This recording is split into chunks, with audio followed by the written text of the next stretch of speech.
Hi and welcome to our channel! Hi guys! Today we're back with 6 more things to consider if you're thinking of living the simple off-grid life, to see if this kind of life is for you.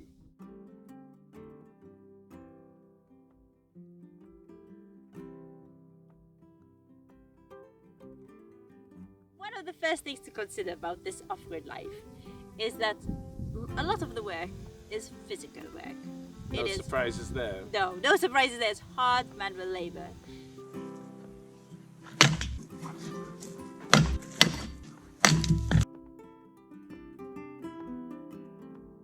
Even just gardening, you don't just plant a seed and it'll grow. You have to prepare your soil, you have to prepare the beds, you probably have to move things around from this place and the other. So there's a lot of hard work involved in it. One year is never the same as the next too, so there's always that element of surprise. It can be very disheartening, you know, you spend a good couple of months preparing your soil and watering every day, and then it fails. You know, there's nothing worse than going out and finding all your crops dead and you've been taking care of them for so many months. But there's nothing better than growing your own food either. So there's the good and the bad. It's amazing going out and picking your own veggies and then Luke cooking them that same day. You know, it's as fresh can be. It's pretty awesome, especially when we cook something where every single ingredient we grew, and it's just the sense of pride you get when you're like, everything, the olive oil is ours, the garlic is ours, everything. It's really rewarding. Yeah. But challenging, especially for us where we knew absolutely nothing. Like Sarah said, you know, you give all your love, care and attention and hard work to your crops, and then it just goes wrong, and you know, or some bugs just completely decimate your crops.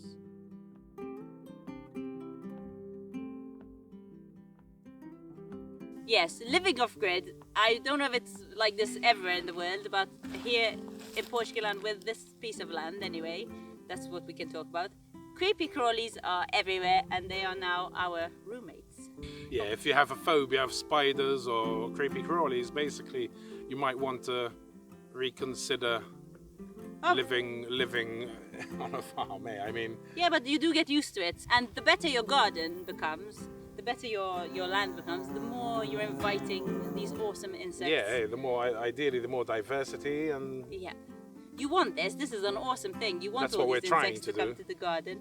Yeah, I remember the first year we were here, we hardly had any insects when we first planted our first garden, and then we saw the first ladybird and we were celebrating. Praying mantises. The praying mantis. When the praying mantis came on our land, we were like taking photos of it. Oh my goodness, this is amazing. Now it's just a normal thing. We have praying mantis everywhere. We have them inside too. So they have moved inside our caravan. We like them though and don't remove them, not like the spiders. No. Like if we get a really big spider, we'll take it out of the caravan. But we choose what to get rid of, and we try not to kill anything. Oh, people like living in yurts when they're off-grid. I know a lot of people around here do. But yurts have a lot of different layers, and a lot of different layers invite a lot of different types of animals living in there. And a lot of warm, inviting spaces for little critters. But we are happy about it. It's good and it's bad, but you get to live with them. Well, we haven't had any mice yet. I mean, we have friends who have mice in the insulation layer, but she doesn't have a cat. So. No, we have a Timmy, and Timmy is very good at controlling our mice.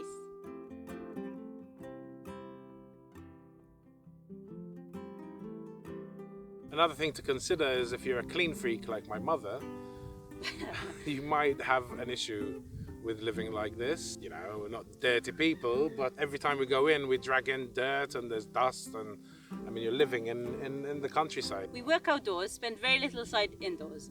So apart from we have soil on us at all times. So when we go inside, we are very careful. We take off our shoes to go in. We try and keep it clean, but taking off your shoes doesn't kind of take away all the dirt. You have dirt from head to toe, dust and soil from head to toe. So it's very hard to keep your place totally clean. Even just a little bit of wind brings everything inside.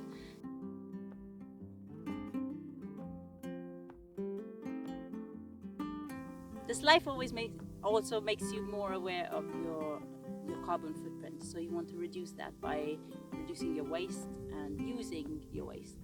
And this means you have to handle your poop more, or any poop more. And And the more animals you get, the more poop there is in the situation. So I know I like saying poop and using poop, but You like poop. but it is true. You can set it up where you don't have to handle it and everything. Like there's like the double vault Vietnamese composting toilet where you poop in one and then it fills up and you poop in the other one and then you just take out. It's basically humus, composted human manure. But yeah, till you actually, like us, till we haven't even set that up yet. We're still using the buckets, like you might have seen in one of our videos where we talk about poop. But till you actually build something where you don't have to handle it, you're going to have to poop somewhere. So it's either digging a hole or whatever, but that's not a long-term solution. So yeah, if you're squeamish, and I mean it is a bit of a taboo subject in the Western world, Yep. We just flush it and don't think about it. The more self-sufficient you are, the more you're going to have to deal with it too.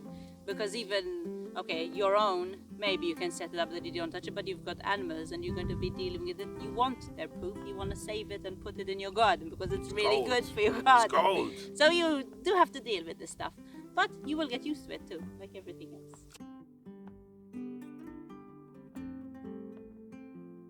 And another thing you have to deal with, which Sarah had to deal with more than me, is death. Now Sarah was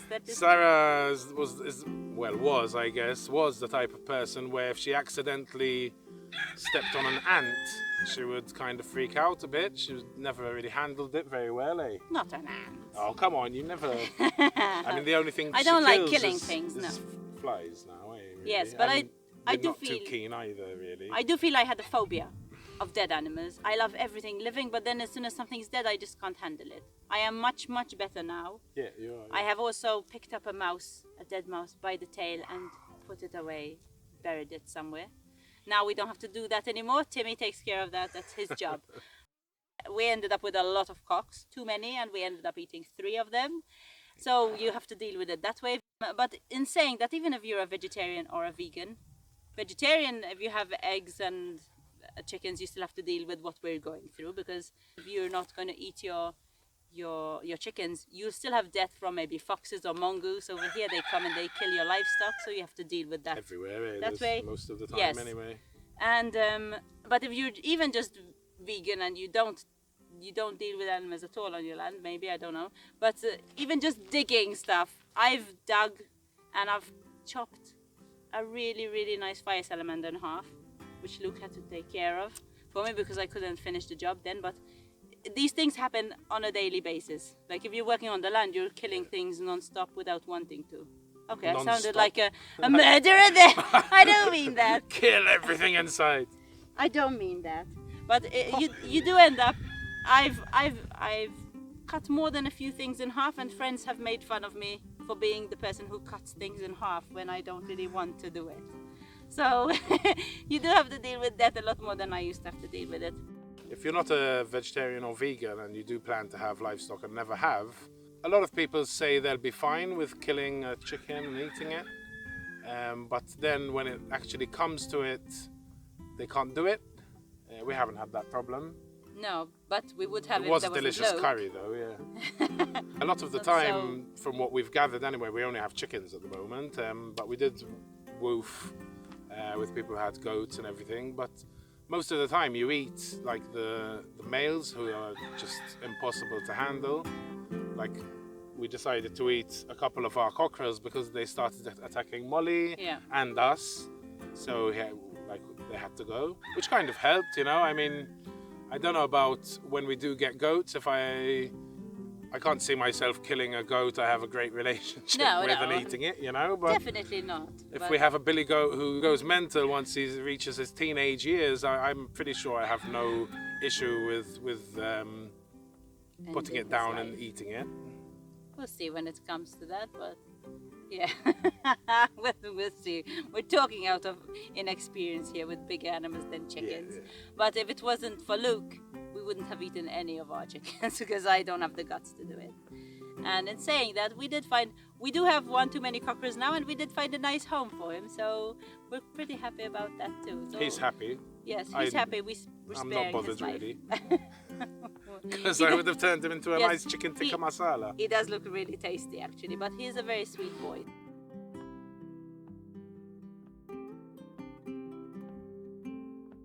So moving to the next point, speaking about death, which brings us to our last point, about the pandemic.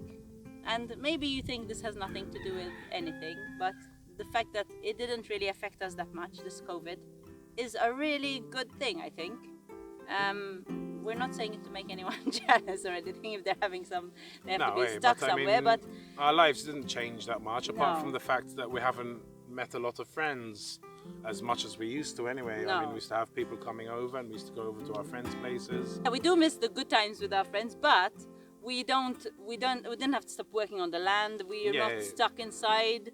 This is where we work, so we can. That's the only thing that affected Yeah. us, and having to wear a mask when we go shopping. Other than that, I mean, realistically, there's no change for us. As one would think, the pandemic affects people like us a lot less than someone living in the city, obviously.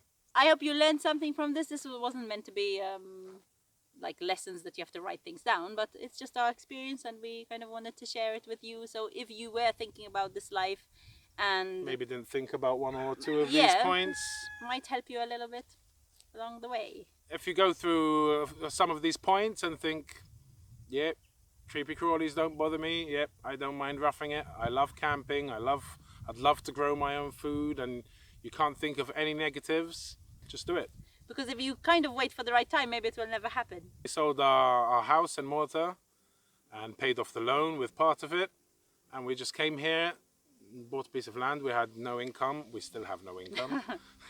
We did take a huge risk, you know. We just came here, bought a piece of land which was, I mean, honestly, too big for the amount of money we could invest in it. We absolutely fell in love with it, and we took the risk. And if you sell your house in the city or whatever, in the suburbs, and move to the country and buy a piece of land and just live off the land, and you have no income, you're gonna have to budget till you figure something out. I've stopped eating sweets and chocolate. Oh my goodness. This whole video was this confession all along. This is the No, but hardest. we've been really good. Eh? Yes, yes. We were constantly trying to reduce our costs. Realistically, nowadays, you can't live by bartering and by producing and being totally self-sufficient. I mean, you're not going to go to your internet provider and offer them a bag full of oranges for a month's internet, you know? There's some things you can't grow. No. And I mean, you can maybe live in a community and have that sort of thing, but this is what we chose. Is we wanted to be a bit more free. So I hope you enjoyed this video and took something from it. If you did, don't forget to give us a thumbs up, share and subscribe. And if you want to support us further, we've got a Patreon page, and you can head to there and look for Luke and Sarah's Off-Grid Life. Supporting us on Patreon helps us keep producing content like this and other stuff. And better, maybe, with better equipment. Alrighty, that's it from us.